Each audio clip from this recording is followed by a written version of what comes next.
Oke, halo semuanya. Sebelumnya perkenalkan namaku Afifah Fadil Alimah dengan NIM akhir 049 dari kelompok A9. Nah, di sini kita akan belajar bareng tentang ada beberapa nanti ada review abdomen, terus habis itu ada juga gaster dan juga nanti yang terakhir ada appendix. Oke, kita langsung next aja. Yang pertama, kita ke dinding abdomen. Nah, sebenarnya abdomen ini apa sih? Abdomen itu adalah kalau bahasa kita sehari-hari adalah perut ya. Terus habis itu oke, ini adalah LO-nya. Kita nanti akan belajar tentang dinding abdomen itu sendiri. Jadi di anterolateral tuh ada apa aja sih lapisan-lapisannya. Terus kalau di posterior juga ada apa aja. Terus habis itu kalau di otot yang ada di abdomen itu nanti bisa jadi satu waktu kita belajar tentang dinding abdomen yang anterolateral. And then nanti ada ini organ retro dan juga intraperitoneal gitu. Nah, langsung next kita ke yang pertama adalah tentang dinding abdomen yang dari anterolateral dan juga posterior. Sebenarnya kalau anterolateral kan dia kayak di sini kan ya, nih anterolateral. Jadi dia kayak di depan samping gitu karena kan lateral kan yang kayak menjauhi gitu kan. Terus habis itu kalau yang posterior itu nanti yang ada di belakang gitu. Sebenarnya ada beberapa perbedaan ya. Kalau di anterolateral itu ada yang pertama adalah kulit, terus habis itu ada fascia superficialis, ada nanti kita bahas tentang Kemper dan juga Scarpa. Terus ada fascia profunda, terus ada musculosnya juga ada ini, 5 ini, ada externus, internus, transversus, rectus dan juga pyramidalis. Terus ada yang kelima adalah fascia transversalis, terus yang keenam fascia extraperitonealis dan yang ketujuh adalah peritoneum parietal gitu. Nah, yang membedakan antara si anterolateral dan juga posterior ini adalah di di fascia superficialisnya kan dia namanya adalah fascia superficialis kalau yang di anterolateral. Kalau yang di posterior itu namanya ada ketambahan dorsi. Terus habis itu kalau di dia kan ada profundanya nih. Nah, ini nggak ada profundanya, dia langsung muskulus. Terus habis itu ini juga muskulusnya beda. Terus ini fascia transversalisnya di sini nggak ada di posterior. Terus selanjutnya sama ya. Oke, kita langsung bahas satu-satu aja. Nah, ini tadi yang udah disebutin di awal, ternyata di sini ada ada 7 lapisan gitu. Ini langsung next aja. Nih di kulit. Kalau kulit yang bisa dibahas adalah kalau yang di umbilikus nih, ini kulitnya itu dia kayak menempel dengan kayak strukturnya itu dia melekat kuat gitu. Nah, sedangkan kalau di atas umbilikus dan juga bawah umbilikus dia kayak lebih longgar gitu. Itu aja sih kalau yang di kulit. Terus habis itu lanjut ke fascia superficialis. Nah, ini yang banyak dibahas nih. Nah, jadi kalau di fascia superficialis itu ada dua, yaitu dibedakan kalau yang lebih superficial namanya adalah fascia Kemper. Terus habis itu di bawahnya adalah fascia Scarpa gitu. Fascia Kemper ini dia yang lebih banyak lemaknya gitu. Makanya dia disebut dengan panniculus adiposus atau lamina superficialis karena dia letaknya lebih superficialis gitu. Terus habis itu kalau di Scarpa itu ada dia namanya adalah stratum membranosum dan juga ada lamina profunda karena dia letaknya lebih profunda gitu. Terus habis itu kalau di atas umbilikus itu kedua lapisan ini bersatu. Kalau semisal dia tuh nggak bisa dibedain kalau yang di atas umbilikus gitu. Kalau yang ke superior atau ke depan itu namanya adalah fascia superficialis pectoralis gitu. Terus habis itu kalau yang ke belakang atau ke regiodorsum itu nanti dia disebut sebagai fascia superficialis dorsi gitu. Terus habis itu kalau yang di bawah umbilikus karena kan di bawah umbilikus itu dia bisa dibedain dengan jelas antara fascia Kemper dan juga fascia Scarpanya gitu.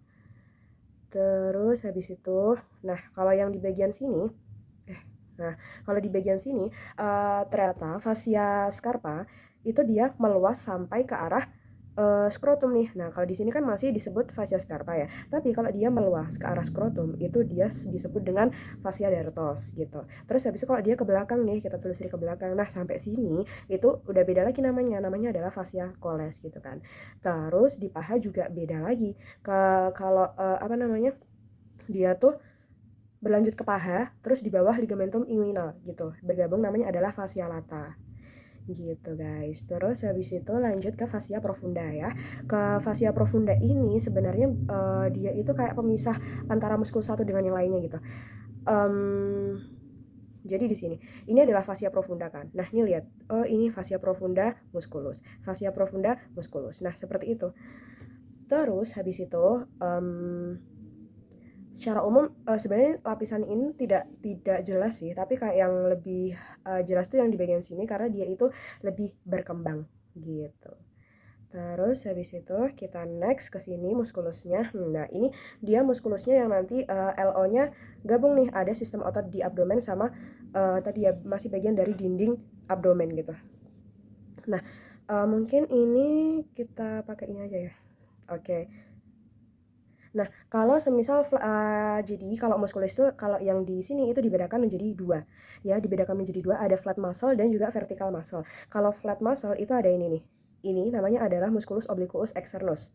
Oke, next oh ya, kalau yang di sini tadi, nah dia tuh membentuk ligamentum inguinal di sini nih. Nah, di sini ini membentuk ligamentum inguinal gitu. Terus habis itu dia tuh membentang dari sias sampai tuberculum pubicum. Nah, dia tuh terbentuk dari aponeurosis si obliquus obliquus externus gitu kan ya. Oke, ini externus. Oke, kemudian lanjut. Nah, ini adalah musculus obliquus internus. Oh ya, kalau tadi ini kan bentuknya V ya. Kalau externus itu V, terus habis itu kalau si internus itu adalah A. Ini maksudnya serat-seratnya nih. Nah, ini kan kayak bentuk huruf A gitu kan. Terus habis itu, nah kalau yang lurus-lurus nih, ini adalah transversus gitu. Terus habis itu, di sini ada struktur namanya adalah linea alba. Linea alba ini merupakan suatu apa ya? Dia tuh aponeurosis yang terbentuk dari ketiga muskulus tadi, yaitu externus, internus dan juga transversus gitu kan ya. Terus nah umbilicus juga ada di linea alba ini.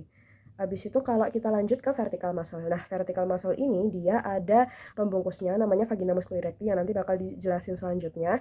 Terus di sini tuh ada apa aja? Nah, ini ototnya adalah musculus rectus abdominis. Nah, dia ini yang membentuk six pack gitu kan ya. Nah, di sini ada yang namanya intersectionis tendinae gini kan. Nah, ini dia itu membagi jadi 3 segmen. Ada yang setinggi processus hypoideus, ada yang setinggi umbilicus dan juga di antara keduanya gitu. Terus oke, kita head terakhir. Nah, ini kecil banget nih. Ini adalah musculus pyramidalis. Nah, musculus pyramidalis itu kayak dia ada yang punya tapi ada yang nggak punya. Jadi setiap orang itu berbeda, guys, gitu. Terus habis itu kita next bahas yang tadi vagina musculi recti. Nah, kalau vagina musculi recti itu adalah suatu lembaran yang nanti membentuk si vertical muscle kan. Vertical muscle kan tadi ada dua tadi kan ya. Nah, itu dia terbentuk dari aponeurosis 3 horizontal muscle gitu, yang externus, internus dan juga transversus. Terus isinya itu ada apa aja? Wait. Nah, isinya itu ada ini rectus abdominis, terus pyramidalis, terus ada juga arteri vena epigastrika superior, inferior, sama ujung terminal intercostales sama nervus subcostalis gitu. Oke, kita next aja ke fascia transversalis. Nah, fascia transversalis itu dia kelanjutan dari fascia profunda gitu. Dia tuh paling terlihat pada sebelah dalam dari musculus transversus abdominisnya karena kan nah ini dia fascia transversalis itu di sini. Next, habis itu ada fascia extra peritonealis. Nah, kalau di sini itu dia fascia yang banyak jaringan lemaknya gitu. Dia itu memisahkan antara fascia transversalis dan juga peritoneum. Nah, di sini kan ada preperitoneal. Preperitoneal itu dia kayak fascia yang ke arah sisi yang anterior. Nah, ini kan dia kan kayak di depan gitu kan. Nah, sedangkan kalau retroperitoneal itu dia lebih ke posterior tubuh gitu. Nah, ini juga ada viscera retroperitoneal dan juga viscera intraperitoneal. Oke, next. Nah, ini kalau posterior, nah yang membedakan itu ini sih kayak lebih ke muskulusnya. Kan kalau di belakang kan kalau di posterior ada banyak ya, ada latissimus dorsi dan lain sebagainya.